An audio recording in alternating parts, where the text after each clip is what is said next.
Sa mga technical analyst at saka traders, kapag narinig po ninyo ang salitang Bollinger Band, alam po ninyo na may posibleng malaki at mabilis na galaw ang presyo.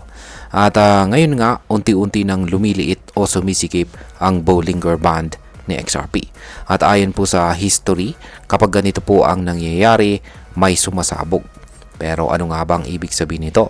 Bakit po mahalaga ang Bollinger Band? Totoo bang paakyat na naman ang presyo ng XRP katulad nitong nakalipas na November 2024 explosion? Kaya yan po ang siyang ating pag-uusapan sa video na ito. Pero bago po tayo magpatuloy, ay pakibasa na lamang po muna ang disclaimer dito sa ibaba ng ating screen. At ayan, simulan po nating ipaliwanag. Yan, magsimula po tayo sa pagpapaliwanag kung ano po ang Bollinger Band at bakit po ito mahalaga.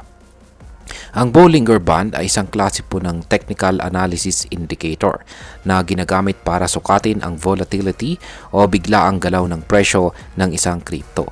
Parang rubber band po ito. Kapag humigpit, ibig sabihin ay nagko-consolidate ang presyo o walang gaanong galaw. Pero kapag biglang lumuwag or lumawak, ayun na po, pwedeng sumabog ang presyo paakyat or pababa. Kapag sinabi pong Bollinger Bandwidth, ito naman po yung sukat kung gaano kalawak or kasikip yung band. At ayon po sa crypto analyst na si Mr. Zoom, bumagsak na sa 10.59 ang Bollinger Bandwidth ni XRP.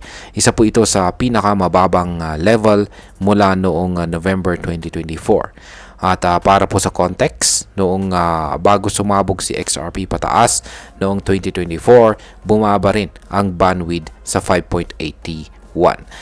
At pagkatapos nun ay mula po sa presyong 0.50, tumaas si XRP ng 580% sa loob lamang ng 3 buwan or 3 months.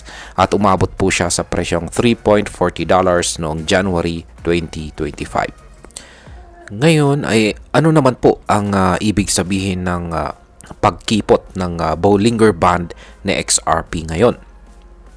Ayan. Ngayon habang nagko-consolidate po si XRP sa presyo na $2.24, patuloy namang lumiliit ang kanyang Bollinger Bandwidth. At ayan nga, ayon kay Mr. Zoom, every time we've seen this happen, you know what happens next. Yan, ibig sabihin ay base po sa kanyang obserbasyon sa mga nakaraang cycle ng XRP, kapag sumisikip ang band, malapit nang gumalaw ang presyo at madalas daw ay paakyat ito. Yan, aakyat daw ito. Pero kailangan po nating maging maingat. Hindi lahat ng breakout ay paakyat. Minsan ay pababa rin ang direksyon. Pero sa kasalukuyang trend, maraming analyst ang naniniwalang pataas muli ang susunod na galaw na XRP. Ngayon is bakit malamang na paakyat ang magiging galaw na XRP? Marami pong rason kung bakit naniniwala ang ilang eksperto na bullish o paakyat ang susunod na kilos ni XRP. Una ay meron pong symmetrical triangle pattern na nabuo simula pa noong bumaba siya mula sa presyong $3.40. Ito ay isang pattern na karaniwan pong nagbubunga ng breakout kapag naabot na ang dulo ng triangle. Kaya yan po, nakikita po natin dito sa chart ang tinutukoy po rito na symmetrical triangle pattern. Yan, makikita po ito sa daily chart time frame ni XRP. Kaya yan, ngayon pangalawa ay kung susundan natin ang naging flagpole pattern noong taong 2024, makikita natin na ang current consolidation po ng XRP ay parang continuation lang ng dati po niyang uptrend. Sa technical analysis, tinatawag po itong bull flag. Isang sinyalis na pwedeng ituloy ni XRP ang kanyang dating rally. Ayon po sa analysis, kapag nagpatuloy ang breakout, or nagkaroon ng breakout, posible po siyang umabot sa $4.70. Gamit po ang flagpole height, yan, yung height po ng kanyang flagpole na $2.40 at current breakout point sa $2.30, magiging 109% po ang potensyal na pag-akyat mula sa kasalukuyang presyo ni XRP. Ngayon ay ano naman po ang maaring mangyari sa susunod? Kung tama po ang analysis na ito, pwedeng tumaas po muli sa XRP at maabot ang kanyang bagong all-time high na $4.70.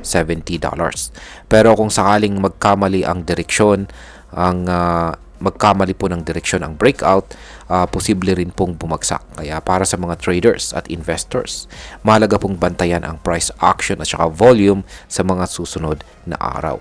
Kumbaga sa karera, nasa starting line po sa XRP. Naghihintay na lamang po siya ng green light para sumabog sa bilis. Pero tanong, papaakyat ba siya or pababa? Ngayon ay pag-usapan na po natin ang posibleng maging epekto nito para sa atin bilang mga Pinoy crypto traders at investors ni XRP. Yan, para po sa atin dito sa Pilipinas, malaki po ang epekto ng ganitong analysis. Una po sa lahat, kung meron po tayong hawak na XRP, pwedeng ito na ang panahon para pag-isipan natin kung kailan po magandang magbenta or magdagdag ng ating position. Kung wala ka pa namang XRP, ito na siguro ang pagkakataon para mag-research ka ng mabuti bago ka pumasok. Dahil kapag nagkaroon na siya ng breakout, mahirap na pong humabol. Sa mga ka-crypto naman natin dyan na baguhan pa lamang sa crypto, tandaan, hindi po sapat na dahil sinabi po ng analyst ay aangat, ay agad po tayong bibili. Lagi po nating i-manage ang ating risk at huwag po tayong pumasok sa trade na hindi po natin naiintindihan.